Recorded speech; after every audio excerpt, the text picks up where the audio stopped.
आगे बढ़ेंगे। अगली बड़ी खबर दिल्ली से है। दिल्ली में चुनाव से पहले पुलिस ने किया है बड़ा एक्शन। बड़ा अभियान चल रहा है जिसमें दिल्ली में अवैध बांग्लादेशियों के खिलाफ ये एक्शन देखा गया।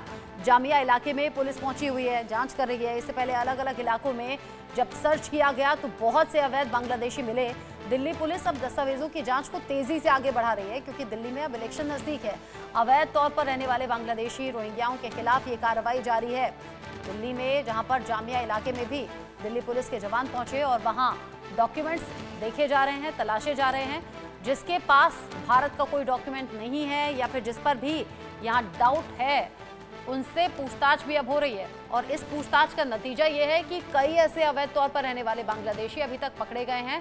कई तो ऐसे भी हैं जिन्हें वापस उनके देश भेजा गया है, अवैध तरीके से रह रहे थे। हैरानी की बात यह है कि कई कई सालों से रहने वाले अवैध बांग्लादेशी यहां से पकड़े गए हैं। दिल्ली अकेला नहीं, दिल्ली, यूपी, एमपी, महाराष्ट्र से भी अलग अलग हिस्सों से ये अवैध तौर पर रहने वाले जो बांग्लादेशी हैं, रोहिंग्या हैं, ये ढूंढे जा रहे हैं, मिल रहे हैं। हैरानी की बात ये, उधर सैफ अली खान पर हमला करने वाला 7 साल से यहाँ रह रहा था, नहीं मालूम हुआ। महाराष्ट्र से आज 17 लोगों को पकड़ा गया, पिछले 15 साल से रह रहे थे। हैरानी की बात है। और अब दिल्ली में ये एक्शन तेजी से आगे बढ़ रहा है। जावेद हुसैन ज्यादा अपडेट के साथ जुड़ गए हैं। जावेद, जामिया इलाके का नंबर आया है, आज वहां पहुंची है पुलिस, अब डॉक्यूमेंट्स देख रही है। जी देखिए, पिछले साल दिसंबर 2024 में ही एलजी के लेटर के बाद से दिल्ली पुलिस जो है वो इस पूरे कार्रवाई में जुट गई थी और कई बांग्लादेशियों को आइडेंटिफाई किया गया। तकरीबन 100 से ज्यादा जो बांग्लादेशी हैं वो इस वक्त अब उनके मुल्क उनको भेजा जा चुका है, जो एक लीगल प्रोसेस होता है। लेकिन मैं आपको बता दूं कि जिस तरीके से दिल्ली के विकास को यानी कि वेस्ट डिस्ट्रिक्ट में आज डीसीपी ने बताया कि एक वेरिफिकेशन फॉर्मेट था जो जिसमें बांग्लादेशियों को लेकर एक वेरिफिकेशन किया गया, उनके डॉक्यूमेंटेशन को चेक किया गया। वहीं दूसरी तरफ साउथ ईस्ट के जामिया नगर थाने इलाके में जो धोबी घाट का इलाका कहलाता है, पी ब्लॉक, जो आमतौर पर स्लम एरिया है, वहाँ पर झुग्गी में लोग रहते हैं, उस एरिया में जाकर वहाँ पर जो है दिल्ली पुलिस ने अपने सर्च ऑपरेशन को अंजाम दिया, जहाँ पर वेरीफाई किया गया कि इलीगल तरीके से बांग्लादेशियों को लेकर इनपुट था दिल्ली पुलिस के पास।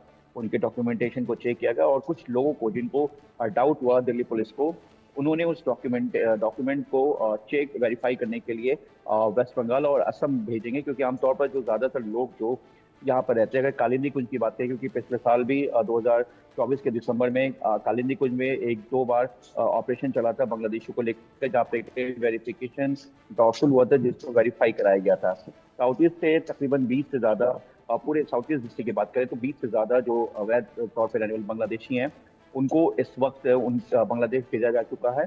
पहले उनको डिटेन किया गया था, डिटेंशन सेंटर भेजा गया था, उसके बाद से वहाँ पे उनको बांग्लादेश ही भेजा गया। देखिए, पूरे मुल्क की अगर हम बात करें तो तकरीबन ये जो बांग्लादेशियों को लेकर है, ये एक पूरा लाखों में फिगर है। क्योंकि जब सैफ अली खान वाले मामले में जब आरोपी शफीउर रहमान और शहजाद को पकड़ा गया, तो बाद में यही पता चला जांच के बाद कि ये वारदात में कई बार शामिल रहा है। और इसके बाद जिस तरीके से सैफ अली खान पे अटैक किया और बाद में आइडेंटिफाई हुआ, तो इसके बाद ये पता चला कि ऐसे कई बांग्लादेशी, महाराष्ट्र, मुंबई की अगर बात करें, बांद्रा जहाँ पर ये पूरी घटना हुई है, हाई प्रोफाइल इलाका है, तो इसके आसपास ऐसे कई जगह है जहाँ पर भारी तादाद में बांग्लादेशी रहते हैं। दिल्ली की अगर बात करें तो दिल्ली में भी, दिल्ली के एनसीआर जो बॉर्डर इलाका है, वहाँ पर स्लम एरिया में भारी तादाद में अवैध तौर पे जो विदेशी मुल्क के, खासतौर से बांग्लादेशी या रोहिंग्या के लोग रहते हैं, और दिल्ली पुलिस अपनी जो लगातार ड्राइव कर रही है। लेकिन कई लोग आमतौर पर वेरिफिकेशन के वक्त कहते हैं कि वो वेस्ट बंगाल या असम के लोग हैं। कई लोग एनआरसी का जो एक लेटर है जो भारत सरकार का, वो दिखाते हैं। लेकिन कई डॉक्यूमेंटेशन ऐसे जो जांच के बाद जो फेक पाया गया, उसके बाद लोगों को गिरफ्तार किया गया, उसके बाद उन्हें डिटेंशन सेंटर भेजने के बाद लीगल तरीके से एक प्रोसेस होता है 2 कंट्रियों के बीच में, उनको फिर बॉर्डर पर ले जाकर बांग्लादेश में दाखिल कराया गया।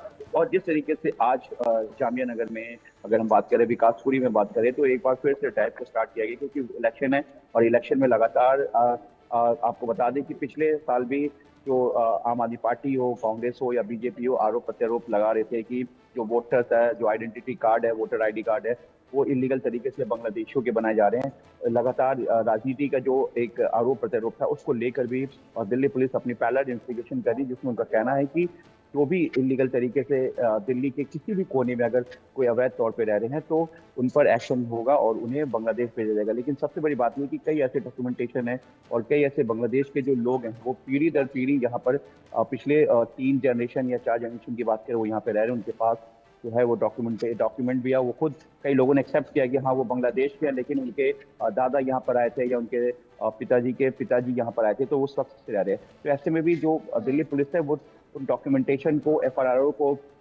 उन्होंने डिप्यूट किया। एफआरओ एक दिल्ली पुलिस की जावेद, यूनिट है, यही मैं साथ में आपसे दिल्ली पूछने पुलिस वाली की। थी। देखिए, आज जब महाराष्ट्र से 17 लोग पकड़े गए हैं ना, वो 15 साल से यहाँ पर रह रहे हैं, जिसमें छोटे बच्चे भी हैं, यानी कि कुछ बच्चे जो कि हिंदुस्तान में आने के बाद में पैदा हुए हैं। अब जैसा आपने कहा कि किसी के बाप दादा भी यहाँ पर रह रहे थे, कई कई साल से लोग यहाँ पर रह रहे हैं, फिर यहाँ रहते हुए उन्होंने किसी भी तरीके से यहाँ के डॉक्यूमेंट्स भी बनवा लिए होंगे, तो ऐसे में तो पहचानना बहुत ज्यादा मुश्किल नहीं हो जाएगा?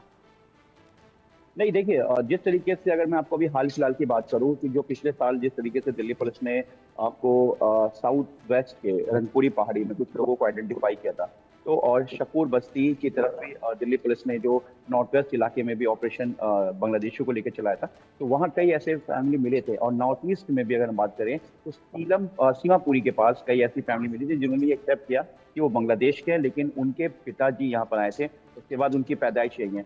तो अब जो भारत का एक अपना जो भारत सरकार का एक रूल है यहाँ की नागरिकता को लेकर, उसको भी ध्यान में रखा जाएगा। लेकिन जो लोग इलीगल तरीके से आए उसके बाद यहाँ पर आए, तो वो एक पूरा प्रोसेस है, लीगल प्रोसेस है, और लीगल प्रोसेस में थोड़ा सा समय लग सकता है। लेकिन दूसरी तरफ जो लोग टंग रूट के जरिए असम और उसके बाद आपको जो अरुणाचल प्रदेश मिजोरम का कई ऐसे डंकी रूट है जिसके जरिए वो हिंदुस्तान में दाखिल हो रहे हैं, उसके बाद वेस्ट बंगाल पहुंच रहे हैं। वेस्ट बंगाल के बाद बाकायदा कई लोग जो एसी कोच में यानी कि ट्रेन में दाखिल होते हैं जिससे कि वो आइडेंटिफाई ना हो, उसके बाद वो दिल्ली आते हैं और दिल्ली में अलग अलग अपने एजेंट के जरिए, मैं आपको बता दूं कि दिल्ली पुलिस ने हर अपने ऑपरेशन में एक चीज खुलासा किया है कि कुछ ऐसे एजेंट हैं जो यहाँ पर इनकी मदद करते हैं, जो बांग्लादेशी यहाँ पे 40 साल 50 साल से रह रहे हैं, जिन्होंने पूरी तरीके से दिल्ली को अच्छे से समझ गए हैं, दिल्ली के एक एक चीजों को जानते हैं, तो वो उनकी जाहिर मदद सी से बात है, कई यहाँ लोग पर डंकी रूट। दूसरे देश से आकर बसना, फिर यहाँ चीजों को सेटल करना, ये अकेले नहीं होगा, ये पूरा एक नेक्सस होगा जिस तक पहुंचने की कोशिश दिल्ली पुलिस लगातार